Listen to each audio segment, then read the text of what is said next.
welcome to SVG-TV's news for Tuesday, August 2nd, 2022. I'm Triska Campbell with the details. The Unity Labour Party, the ULP, hosted its annual convention over the weekend, where leader and Prime Minister Dr. Alf Gonsalves boasted of the accomplishments of the party. Prime Minister Gonsalves says since being appointed ULP leader 21 years ago, the party has been able to achieve what he describes as great things for SVG. 3 years between now and election in 2025. These are what are being rolled out right now. The construction of 170 houses and a repair of about 1,000 consequent upon the volcanic eruptions in 2001. The rollout of a program called VEEP, $118 million, including the money for the cards. By the way, I called Sabi and told Sabi yesterday, I tried to get Gomri and didn't get Gomri. You know the bank, the ATM up in Georgetown is 2 times they run out of money. 3 times, thank you very much. I had to call the bank. Man and woman from Fancy, all the way north, north central. Turn up for money by the bank, push the card in. Millions of dollars. What a government. As he continued to highlight the projects that have been completed and those to come under the ULP administration, Gonsalves promises that soon the new city at Arnesville will be a reality. All the projects which we have going, private sector and public sector, is about $4 billion. Not million, you know. Billion. The port is $650 million. Sandals is 550. Between them today is over $1 billion. And then there are others.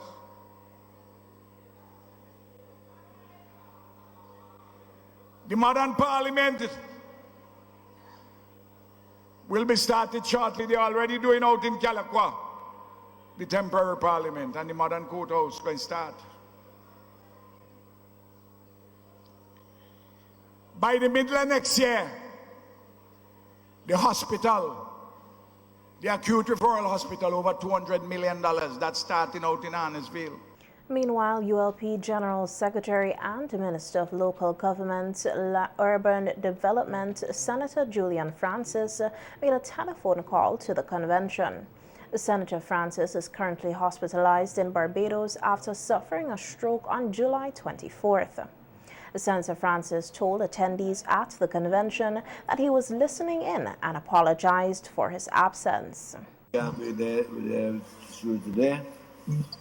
It could be a lot worse than it is. It could have been a nice little funeral, I don't know, but without keeping it still for y'all. 4 persons are expected to be added to the list of national heroes in St. Vincent and the Grenadines. Prime Minister Dr. Alf Gonsalves says recommendations will be made to the Governor General to have Ebenezer Theodore Joshua, Robert Milton Cato, Dr. J.P. Eustace, and George McIntosh to join Joseph Chatterjee in the pantheon of national heroes. The Prime Minister, speaking at the Emancipation rally on Friday, says a committee has been established to also consider the names of women as national heroes. George McIntosh, Ebenezer Joshua, Milton Cato, and J.P. Eustace as national heroes to join Chatterjee in the pantheon of national heroes. And to ask the committee to examine a few names of women who we can name also as heroic women in St. Vincent and the Grenadines to join their male counterparts in the pantheon of national heroes. Are we going to do it? And who like it, you go have a chance to get rid of me in 2025. You hear me? We have talked about this enough. It is time to act. Time to act. And I intend to. And the cabinet intends to. Because we have done it in the proper consultative manner and through all the institutions of the state. Who want to snipe? Snipe. That doesn't bother me at all. We go for the greater good and for the glory of our people, and so we don't desecrate the future.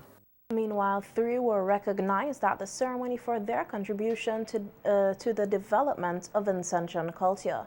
These include David Darky Williams, Ann Jones, and Cecil Blazer Williams. The Minister of Education is urging the Ministry of Culture and the Minister to host cultural activities at Heritage Square on a more regular basis. This encouragement comes from the Minister of Education, Curtis King, who was addressing the Emancipation launch on Friday. We have on a regular basis activities of our uplifting nature here at Heritage Square. An activity similar to this one. Secondly, I want to remind persons that we are here observing the 184th anniversary since the emancipation of our foreparents who were enslaved. They were not slaves. And we have been making that correction for long, but we have to keep making it. They were enslaved. And they put up hundreds of years of resistance to that enslavement. And finally, when they could no longer hold us in chains, they were forced to let our people go, as the spiritual Baptist said earlier. Referring to the National Emancipation Day theme, embracing our past, forging ahead in the future, Minister King says Vincentians should not only embrace their past, but also think positively about the past. Embracing the positive things about our past, so that we can use them to inspire us on our way forward, so that it could help us to forge our way forward. And there are many, and I'm not the featured speaker, so I'm going to shut up and come down just now, but I have to identify that there are many positive things in our past that we need to identify with, that we need to use as inspiration. And we could go back and talk about the magnificent, visionary, and heroic efforts of our national hero, Joseph Chatoyer, and his people in their resistance to the powerful British and other Europeans as they sought to conquer, control, and enslave our people here in St. Vincent. The Ministry of Tourism, Civil Aviation, Sustainable Development and Culture launched its National Emancipation Month of activities on Friday with a parade and cultural rally. The month of activities are scheduled to be hosted from August 1st to August 31st. Speaking at the launch of the cultural rally at Heritage Square, Culture Minister Carlos James says that activities to mark the national emancipation will be held across the island. He adds the mandate of his ministry is to create a conscious and cultural awakening in the people of St. Vincent and the Grenadines. We have to spread the message, empower people, so that they can understand the importance of emancipation and what it means for us. While coming across the platform a short while ago, I fell on the bridge, I overheard him saying to someone else, is what they're having over there. And I said, we're launching Emancipation Month. And I said, this is why we're doing it, because the level of awareness and the cultural awakening among our people We must start to do that, and we do it now. So while I put out the challenge to the staff in the ministry and the Department of Culture, we also have that responsibility nationally and collectively to double down and continue the hard work of all of the creatives and all of the messengers and historians that came before us. We have to continue the education. We have to continue the awareness. So on Monday the 1st, we travel to Union Island. A week thereafter, we go to Rosebank. There are activities in Sign Hill and Greg's, and activities as far as North Windward. The Culture Minister notes the cultural awakening starts with the people, and he encourages Vincentians to fully embrace their culture. Encouraging every one of you across the length and breadth of St. Vincent and the Grenadines. Let us shake the foundations. Let us open up our minds and our hearts to the understanding that our discipline as a people collectively, it is what is needed in this time, in this challenging time, to move forward and to press ahead. From moving from a developing state to a developed nation. We have to do it with a level of seriousness, a level of consciousness, and a level of empowerment as a people. And when we do so, brothers and sisters, we do so because we understand the agenda and the message going forward. The agenda and the message is to create a better society for the generations of Vincentians to come. And I want to encourage all of us. Let us embrace the message of our history. Let us embrace the present. Let us accept the challenges. But let us dust off our shoulders and move forward. Forward together, backward never. Opposition Member of Parliament for East Kingston, Dwight Fitzbramble, says recognition needs to be given to persons who are instrumental in the development of the Sandhill community. His call was made during the Emancipation Day celebration in Sandhill on August 1st. Patrons were treated to cultural performances from members of the Rastafarian community, as well as an exhibition of local art and craft.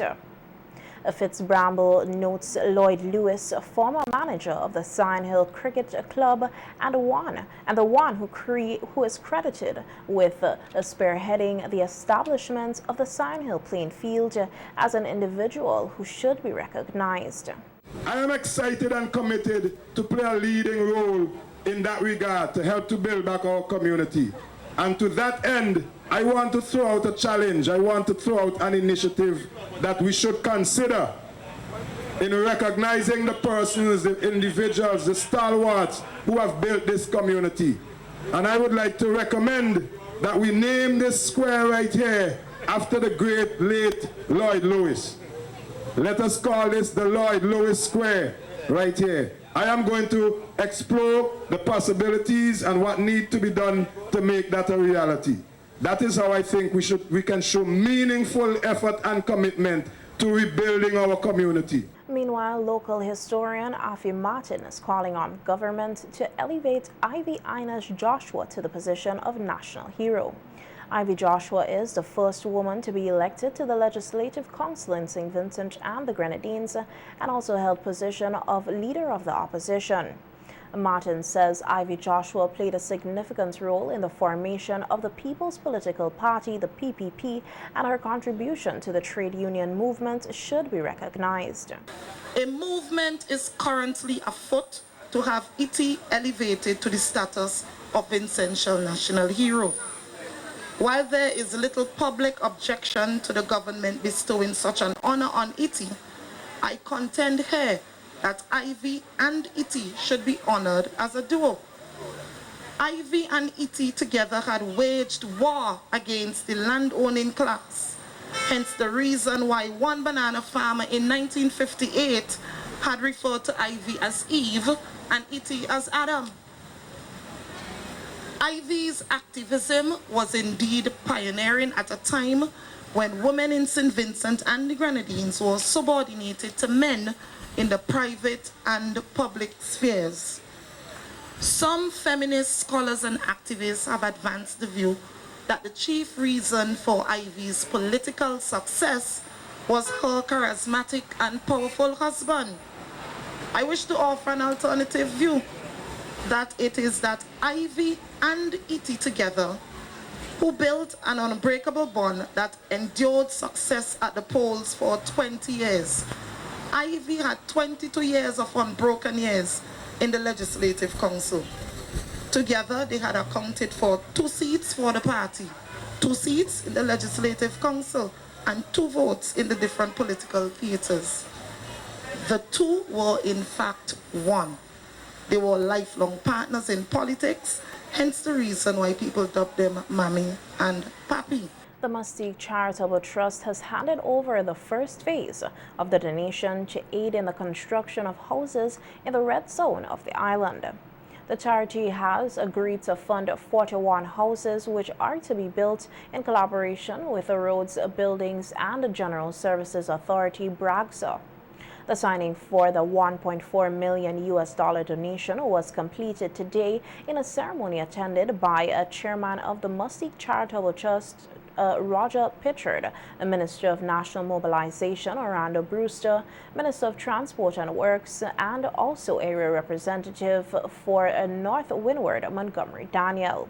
Pitchard says the trust is pleased to be fulfilling its mandate of assisting devastated persons in St. Vincent and the Grenadines with education, healthcare, and in cases of natural disasters.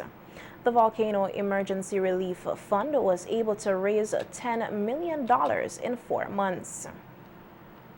In other news now, the tail end of a tropical wave resulted in damage to structures across St. Vincent and the Grenadines over the weekend.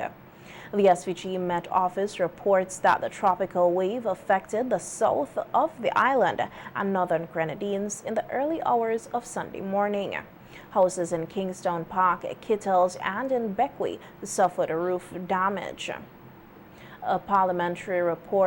Preliminary reports indicate that approximately 6 homes were impacted by the passage of the weather system. Some residents in Beckway were forced into an emergency shelter as a result of property damage. Roads were blocked by debris, including fallen trees. Power outages were also reported in some communities, and Vinlec was able to restore electricity later in the day. The system departed around mid-morning on Sunday.